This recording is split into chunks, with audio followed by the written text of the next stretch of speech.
पुन्हा एकदा म्हणत आहे, मी आमदार नाही, मी खासदार नाही, मी मोदी नाही, मी पंतप्रधान नाही, मी राष्ट्रपती नाही, मी काहीच नाही. मी फक्त एक एक समाजसेवक आहे आणि माझ्या समाजाचं पक्ष कसं मांडायचं ते मी काम करत आहे. माझा समाज जागृती कसं करायचं ते काम करत आहे. आणि बाकीचे जे समाज आहे ना, तुम्ही माझ्याकडे लक्ष देऊ नका प्लीज. तुम्हाला हात जोडून विनंती आहे, तुम्ही मला शिव्यागाळ्या करू नका, तुम्ही माझ्या कमेंटमध्ये काही बोलू नका, तुम्ही मला DM करू नका आणि तुम्ही मला माझ्याकडे लक्ष देऊ नका. तुमचं काहीच काम नाही इथं. मी फक्त माझ्या समाजाचा पक्ष मांडत आहे आणि माझ्या समाजाच्या मी सोबत आहे. माझा समाज कसं पुढे जाईल त्याच्यावर मी काम करत आहे आणि मी नाही का एक समाजसेवक आहे. माझी डिग्री पण तशीच झालेली आहे. तर तुम्ही माझ्यावर प्लीज यार प्लीज, मी तुम्हाला हात जोडतो, माझ्यावर लक्ष देऊ नका. तुम्ही तर असं मांडलं आहे मला की मी पंतप्रधानच झालो आता आणि मीच जे काय करणार ते करणार.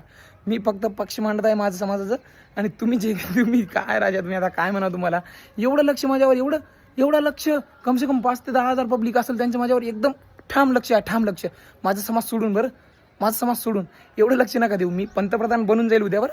मला एवढा कॉन्फिडन्स येत आहे आता, एवढं कॉन्फिडन्स येत आहे की मी आता उद्या आमदारकीला उभं राहिलो ना तर निवडून येईल असं वाटत आहे मला. बस करा तुम्ही.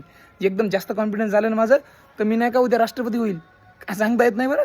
बस झालं, बस करा आता. माझं नाही का आता मला एकदम गर्व येत आहे. बस झालं. DM मध्ये जास्त आता एकदम खळबळी